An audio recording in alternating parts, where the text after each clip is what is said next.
Noob D&D Dad here, and we are talking session 3 of my little kid campaign. And by little kid, I mean 10-year-old, 6-year-old, 4-year-old, 2-year-old. So after making a lot more characters and running a lot more sessions in different groups that I DM for, I decided that I'm going to go way simpler on the rules for the little kids. So I already talked about what my rules were going to be. Now I think what I'm settling in on is that I'm going to run the rules on my end as much as I can, like the actual 5th edition 2024 versions. By the way, that's a change because the last session we were in the 2014 rules. So now I'm going to decide to do the 2024 rules. And I'll basically just ask them what choices they want to make, and I'll give them options based on their character sheets, and then I'll tell them which dice to roll. And then if they want to learn more and more behind the complexities of their characters and why they can do certain things, we can get into it. Otherwise, I'm just going to keep it super simple for them. Now, one confession I have to make is that I lost their character sheets. I lost them. I don't know where they are. It's one of those situations where I put them somewhere so safe that I lose them. But I did remember that one daughter is a tiefling monk, one daughter is a dragonborn fighter. My son is a dragonborn fighter, and then the 2-year-old who recently joined for the first time on this session 3, he is I was going to decide that he's a human paladin, but he decided that he wanted to be a tiger. So he's going to be a tiger person paladin. All right, and here's my very crude map, but it is okay because we're imagining things.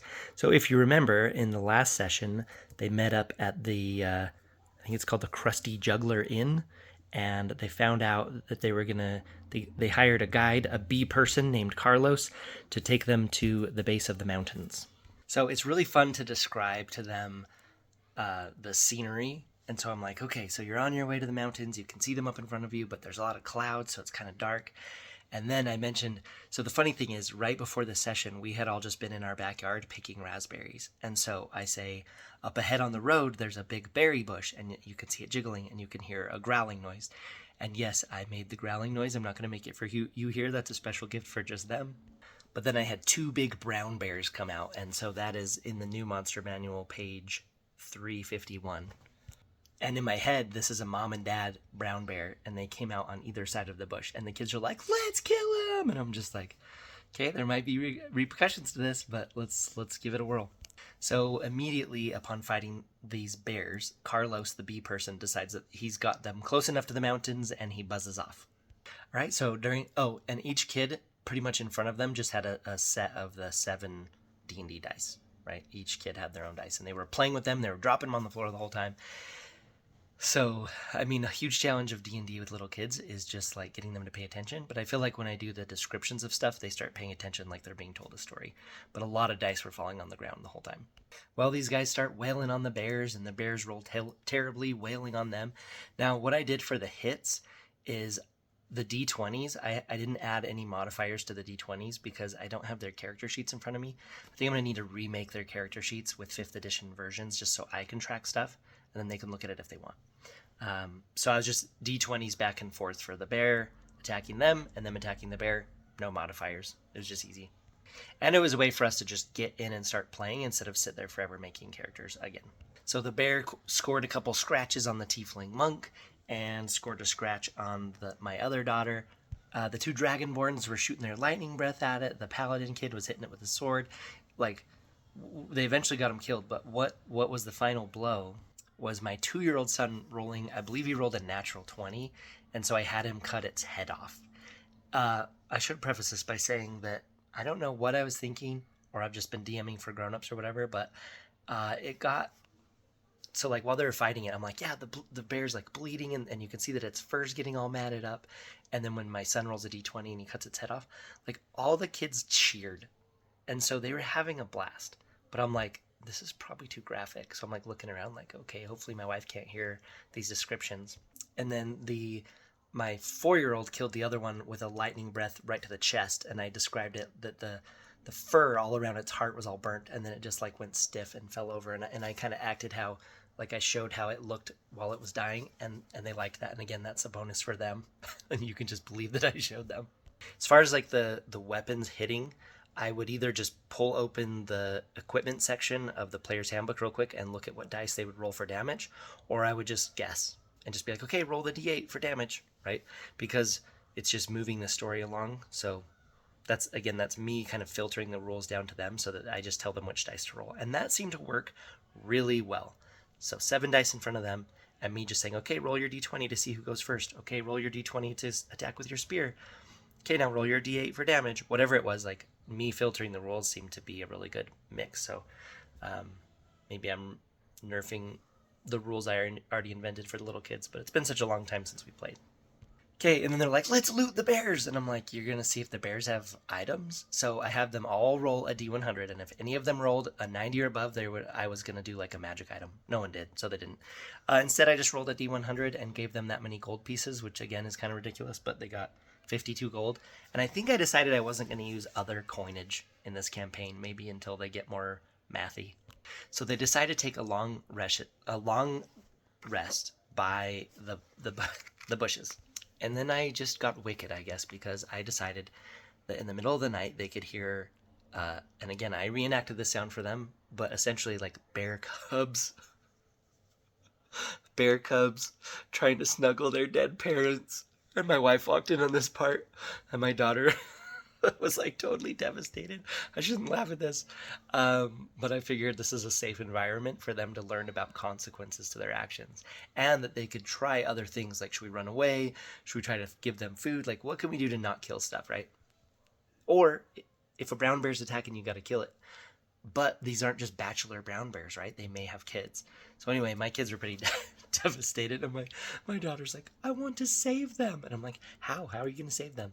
So I had everybody roll animal handling to see if they could take care of the bear cubs that they just orphaned. And everybody failed except for one kid. And that kid gave berries to the bears, and they seemed okay.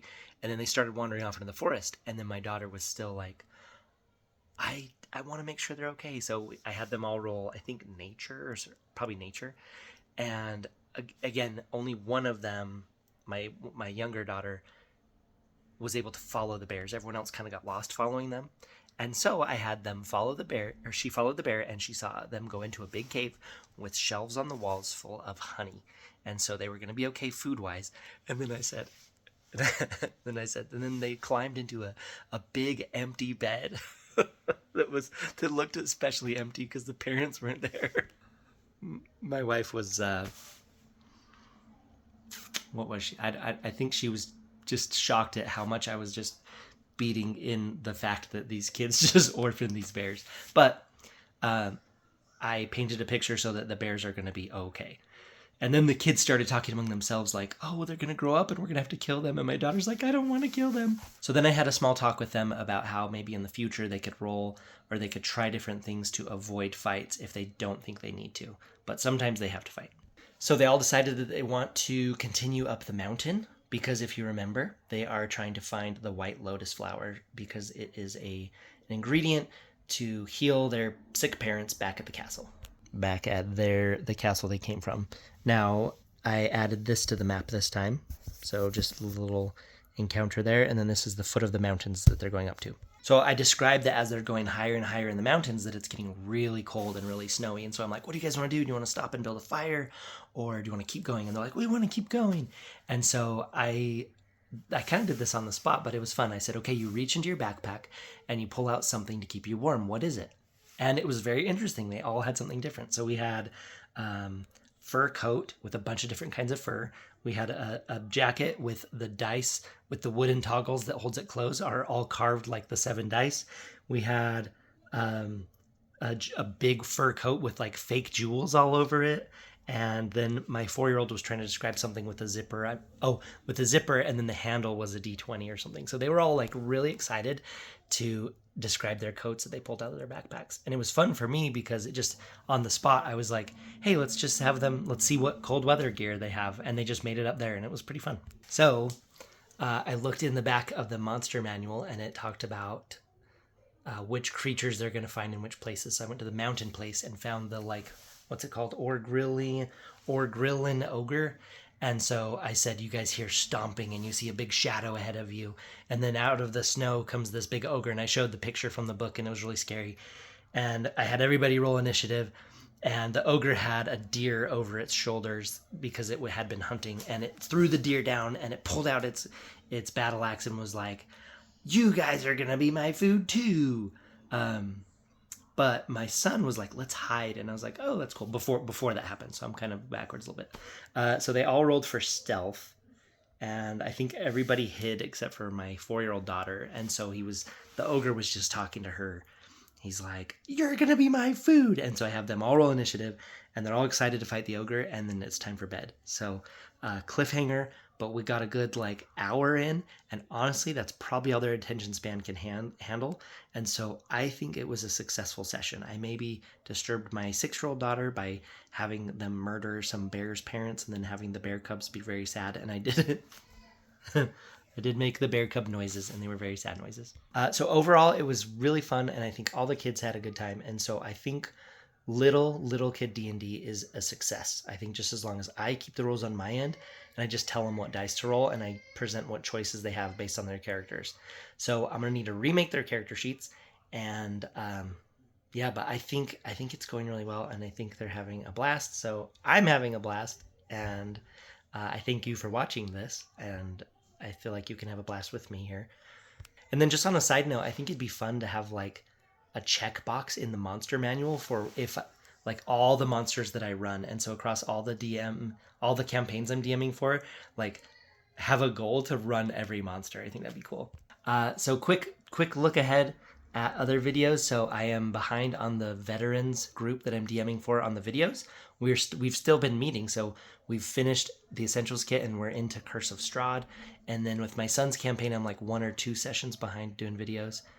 And then I just became the DM for another group of friends and neighbors, also involving my son. So maybe more on that once we get going. So far, we've just made character sheets. It took a long time because they're little kids. So anyway, thank you for watching. Thank you for joining me on this adventure. And let me know what you think or if you have any advice or questions. All right, see you on the next one.